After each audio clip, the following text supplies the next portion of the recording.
Այո, ընտրություններն անցել են ազատ եւ արդար ընտրական օրենսգրքի պահանջներին համապատասխան։ Իր պնդումը հիմնավորելու համար ԿԸՀ նախագահը մեկ առ մեկ թվարկեց ու նույնիսկ բարձրաձայն կարդաց որոշ դիմումներ։ Դրանցից 8-ը կասկածի տակ են դնում ընտրության արդյունքը 11 տեղամասում, պահանջելով բացել դրանք ու վերահաշվարկ անել։ Կռվախնձոր տեղամասերի գրեթե կեսը մեծամորում են, մյուսները ազատամուտ այրում համայնքներում։ Վերահաշվարկն արել ավարտել են։ Վերահաշվարկների արդյունքում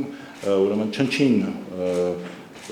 տարբերություններ են փաստվել, մեկ ձայն ավելացել է, մեկ ձայն նվազել է, որի արդյունքում պատկերի որևէ փոփոխություն առկա չէ։ Մուկուչյանը վերցնում է մյուս դիմումը, կարդում տարակուսանքով ու փորձում հասկանալ, որտեղ է խախտումը։ Ընտրացուցակում գրանցված է Ղազարյան Անահիտ, բայց անձը հաստատող փաստաթղթում գրված է Ղազարյան Աննա։ Ընտրողին ուղղորդել են գնալ անձնագրային բաժանմունք ճշտումներ անելու համար, իսկ ուրիշ ինչ պետք է անեին։ Նույն տոնայնությամբ բացեց եւս մեկ բողոք, այդպիսիք մի քանիսն են, ուրիշի փոխարեն քվեարկելուն են վերաբերում։ Բողոքների բովանդակությունը ԿԸՀ նախագահը ծայրահեղություն որակեց։ Հիմնականում դրանք վերաբերում են հայր եւ որդի, չգիտեմ, տատ եւ թոռ միասին եկել են տեղամասային կենտրոն, մեկը քվեարկել է մյուսի փոխը, այսինքն մեկը ստորագրել է մյուսի անվան դիմաց, մյուսը մյուսի անվան դիմաց։ 6 համայնքում էլ քվեարկությամբ համայնքի ղեկավար ավականու անդամ ընտրել չստացվեց։ Տեխնատուների ձայները հավասար են, կորոշվի վիճակահանությամբ։ Ամենասկանդալային ընտրատարածքի Էջմիածնի դեպքերի մասին Մուկուչյանը լռեց։ Լրագրողները թեման բացեցին։